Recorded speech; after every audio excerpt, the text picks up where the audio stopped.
line with me. And where are you located right now? Longview, Texas. Longview, Texas. Awesome. How's the weather over there? Sunny and about 60. Really pretty. Great. Excellent. Excellent. Okay. So, uh, everyone on Facebook, welcome to another Healthy Living with Eric Sood podcast. I have the one and only Dr. Stephen Lewis, and we're going to introduce you officially in a second. Let me go ahead and tag you over here.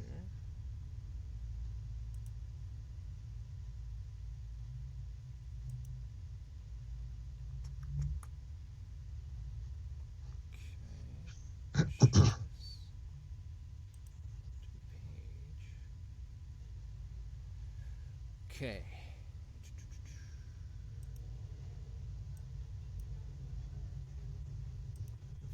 Everything is going slower this afternoon, but green, wisdom, health.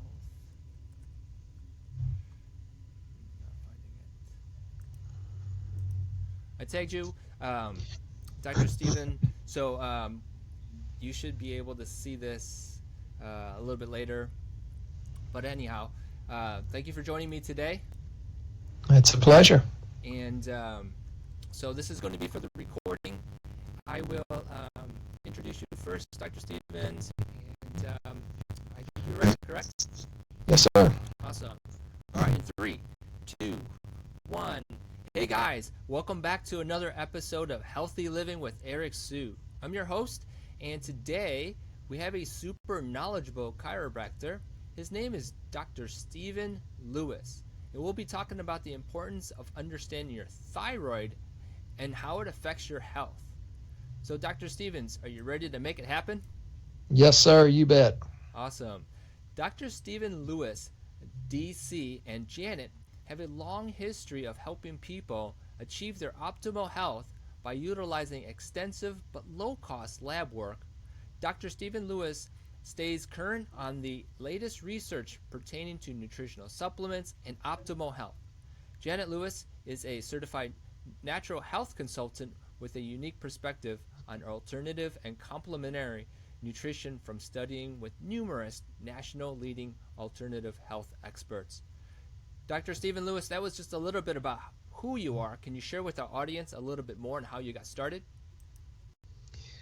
Well, I studied to be a chiropractor, and I always had a great deal of interest in the nutritional aspect. I would see people that were sick, even when I was a young teenager, and I would always, for some strange reason, think there must be a natural or nutritional solution.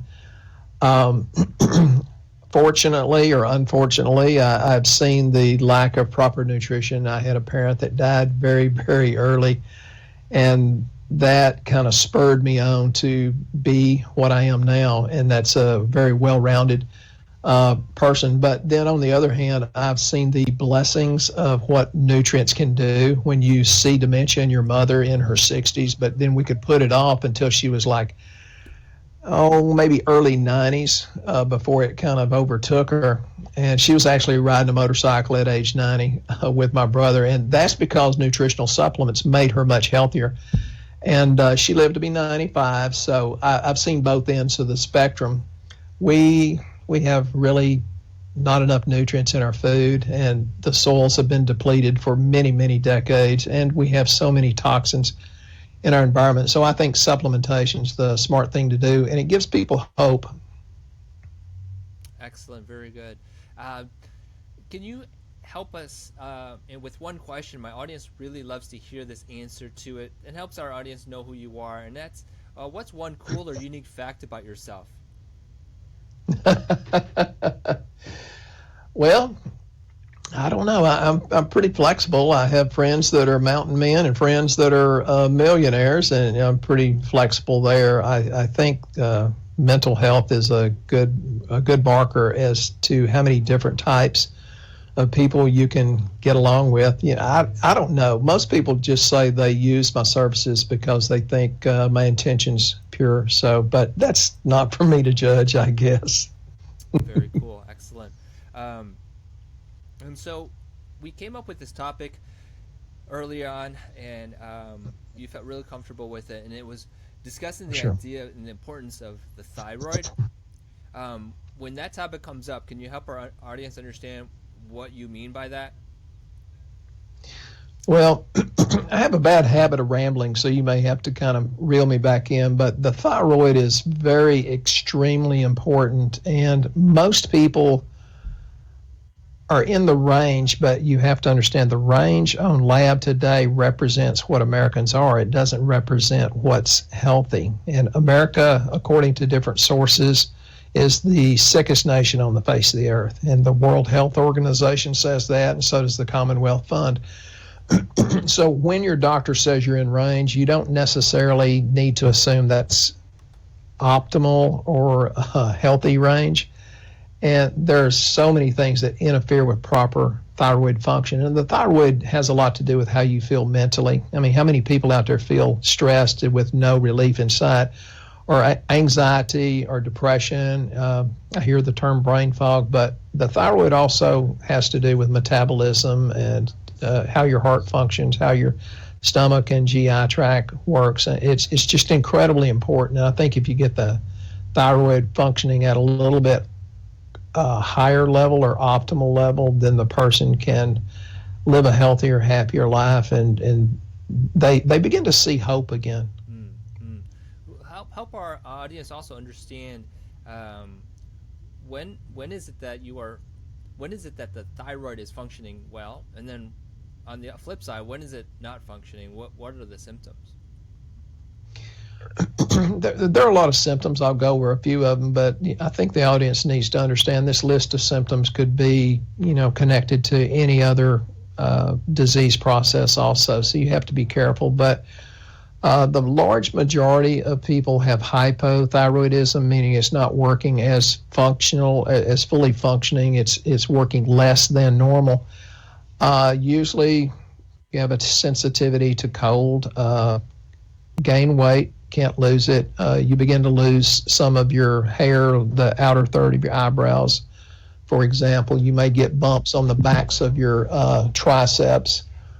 Yeah, and that's also pretty much related to gluten intolerance too, but because gluten can very adversely affect the thyroid. People that gain weight can't lose it. People that are sluggish, people that are chronically fatigued, people that have a lowered immune system and catch everything that comes around. When somebody sneezes, they get sick. And it just goes on and on and on. But brain fog is one of the most common things I hear. People say, I have brain fog. I said, okay, let's check your thyroid.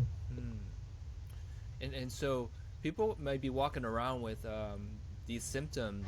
What's the first test to take, and what is the first step to get it fixed?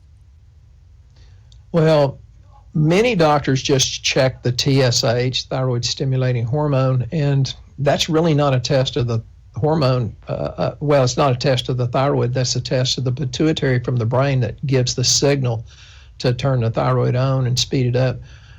So I test 5 different parts of the thyroid, T3 uptake, thyroxine T4, free T3. Free T3 is actually the most important thyroid hormone, in my opinion, because that's the active hormone. But I think it's important to check T4 to see if it's converted. So we start with 5 parts of the thyroid, which gives me a pretty good understanding of what's going on. And sometimes we have to run more than that. I just do it very inexpensively, where most people, can't afford to do it. Interesting. And so are the results immediate? And then what's the prescription or the solution most of the time? Well, some people get very good results within 2 or 3 days, but I would not promise that to anybody. Many other times it takes, weeks to months, because we have so many toxins in our society.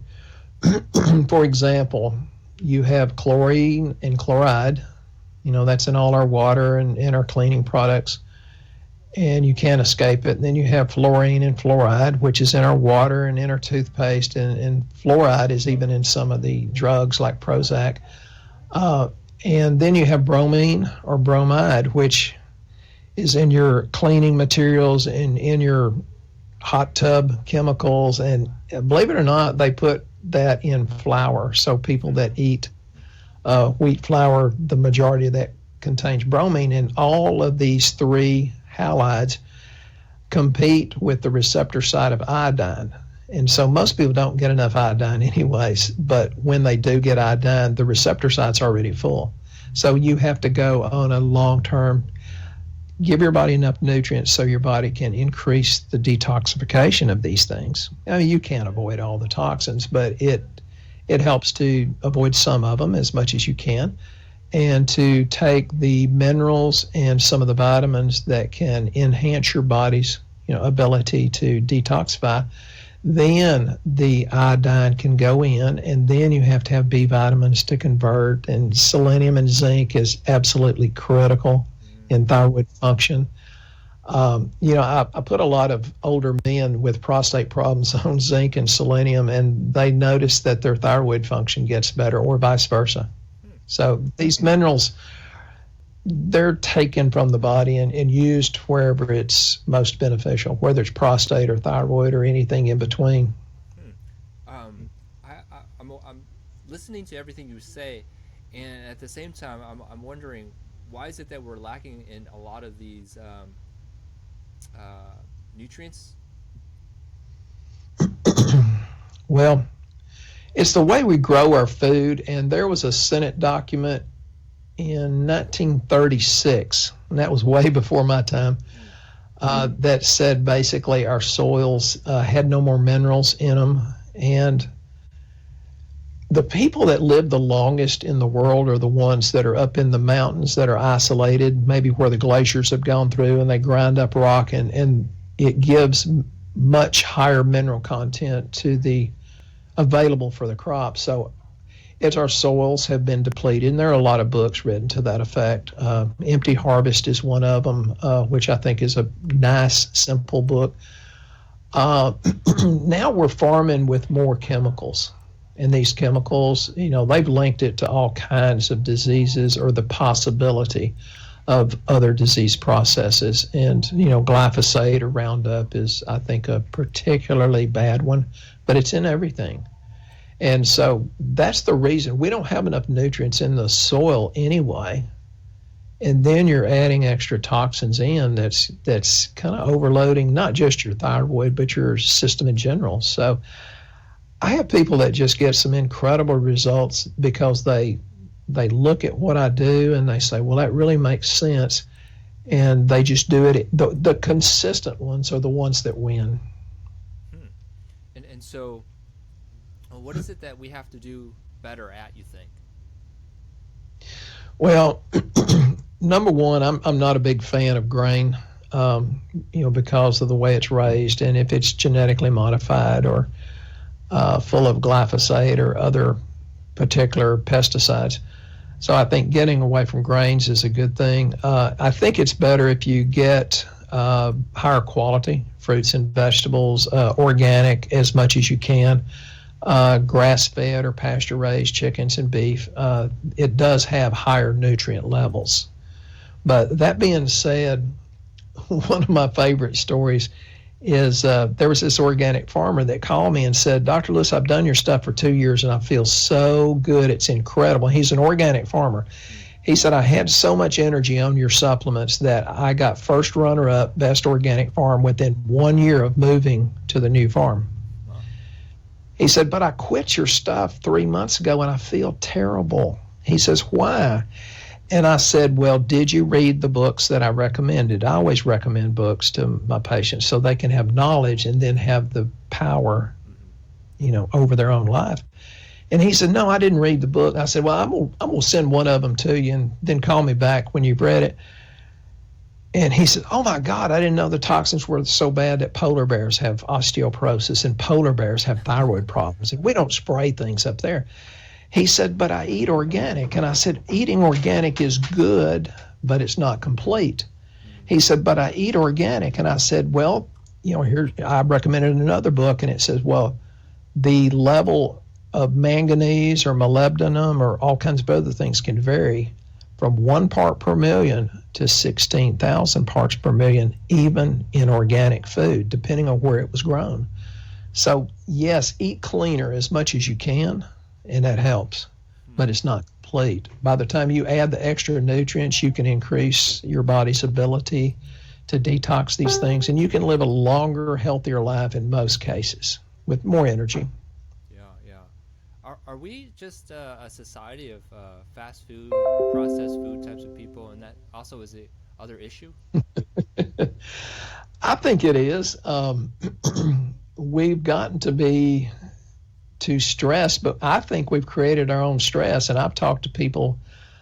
Janet and I were fortunate enough to go to Europe for just a little while, and I talked to people about health and stress, and they said there was a guy in Denmark I was talking to pretty extensively.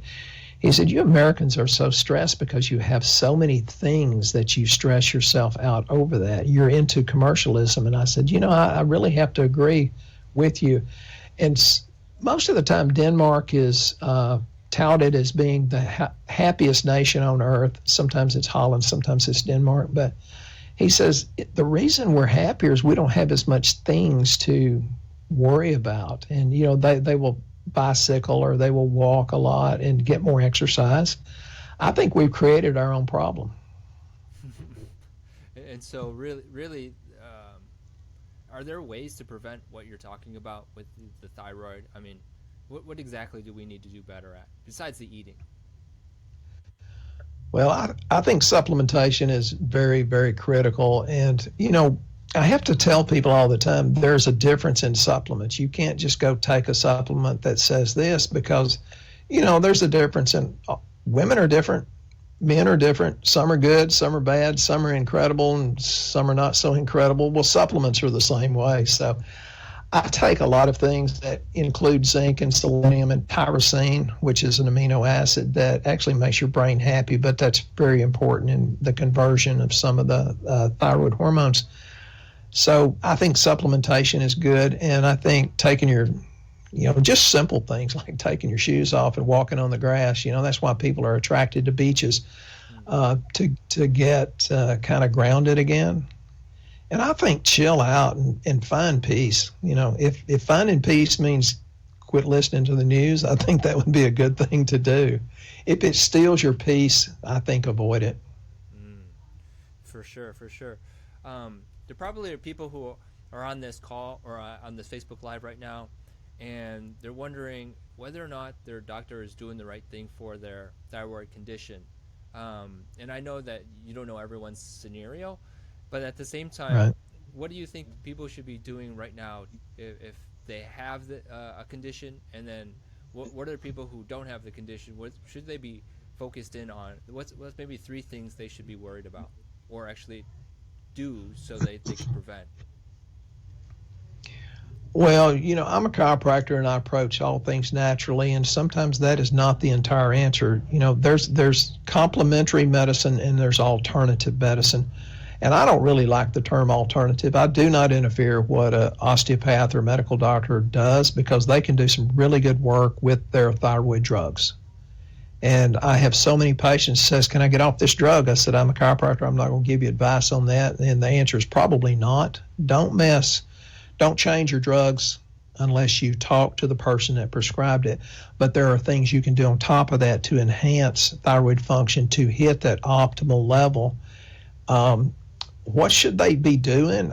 Sometimes get a second opinion or third opinion. And I tell people, I can blow you away with the head knowledge, but you really need to judge out of your heart or your intuition or your gut feeling. That's the one I think that guides us most effectively through life. Right, I agree. Do you think that fitness has a lot to do with a person's thyroid issues? Yeah, I do, and I'm kind of embarrassed as good a shape as you're in, and I don't like to exercise, but yes, sir, I think you are correct. Absolutely. Yeah. It increases your metabolism. Sweating is one of the best things you can do to get rid of some of the toxins. Far infrared saunas, increasing bowel movements. My wife is famous for all the podcasts we've been on. She says, "Well, let me tell you the train story." because she says, well, how many times are you having a bowel movement? And people say, well, the normal, every 3 days. She says, if you have 3 trains going into a tunnel every day, how many trains do you expect to come out on the other side? So it's one thing to eat great, but you have to learn to eliminate also. And so we should be having 2 or 3 bowel movements per day. And that helps increase the detoxification process. But yes, what you do with the exercise and staying in shape is absolutely awesome. I stay active, but how much does age have to do with a person's thyroid condition? Oh, that's a good question. I'm glad you brought it up. Most things that are blamed on age, in my opinion, is not age. It's an extra decade of accumulation of toxins. So as you get older, for example, you create less DHEA out of your adrenal glands. But it's not because you're older, it's because you've had more toxins to accumulate during those years.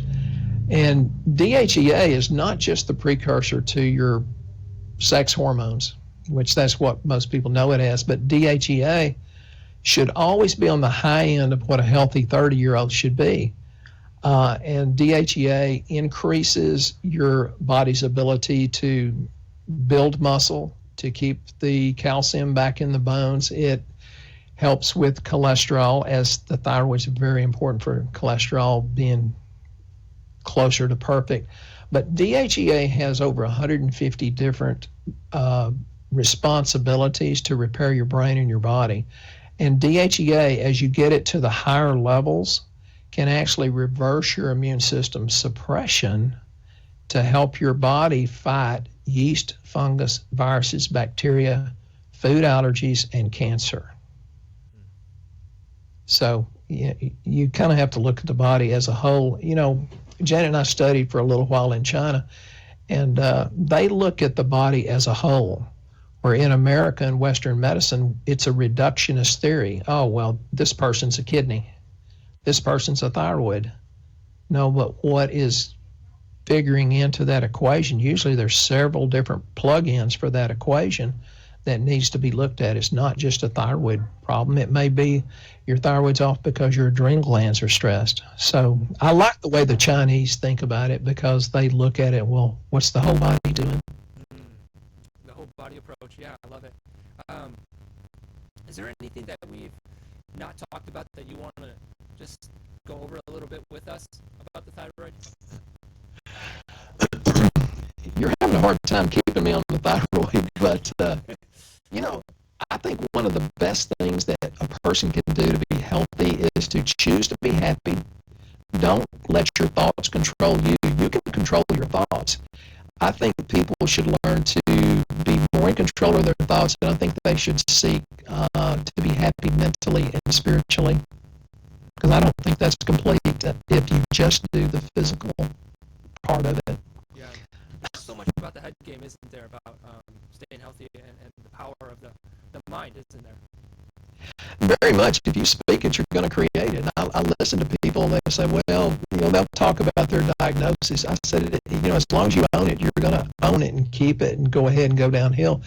But I see other people that have horrible, horrible diseases, and they say no, and they will speak what's positive. And I've seen people pull themselves out of incredible bad physical conditions, but it is in the heart, the mind, the spirit.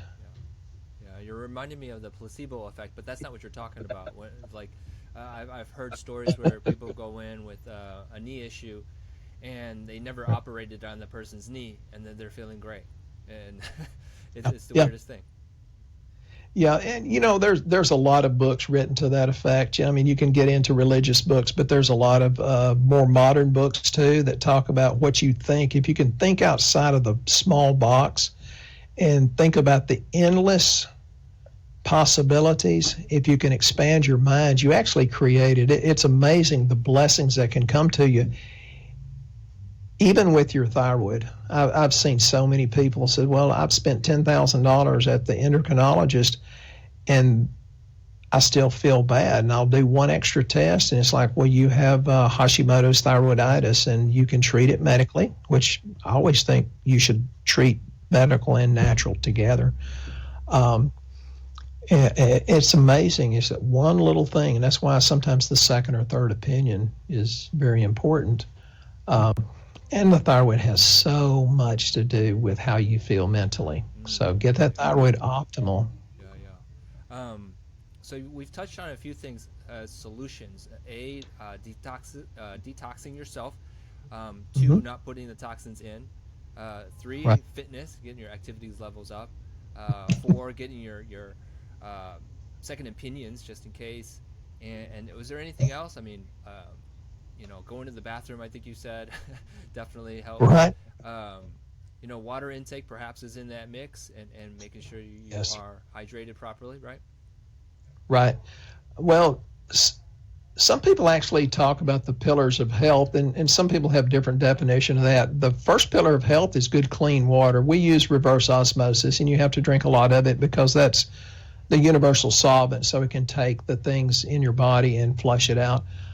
Then you have a good fish oil, and I have a lot of vegans as patients, but I convince almost all of them to do fish oil. That's the best omega 3s that you can get, the most easily absorbable probiotics, because the good bacteria in your guts can change how you feel mentally and change how the detoxification occurs and actually help your thyroid.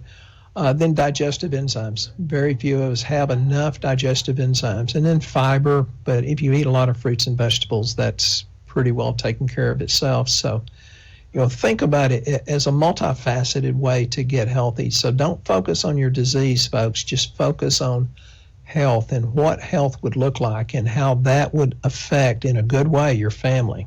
Yeah, yeah, definitely. And then you did mention about getting high nutrient whole foods versus some of the I don't know, crap out there. Okay. Yeah, Yeah, go ahead. we try to eat the best foods that we can. A pasture raised egg has entirely different nutrient profile versus an egg that's been laid, out of a 12 by 12 box. Very good, very good, excellent. Um, we're getting to the end of the show, Dr. Stephen Lewis, and definitely it is a fast 30. I'll tell people that when they get nervous, I say, hey, it's not that bad. And so we're getting to the end, and I just wanted to make sure that people know who and or where to get in touch with you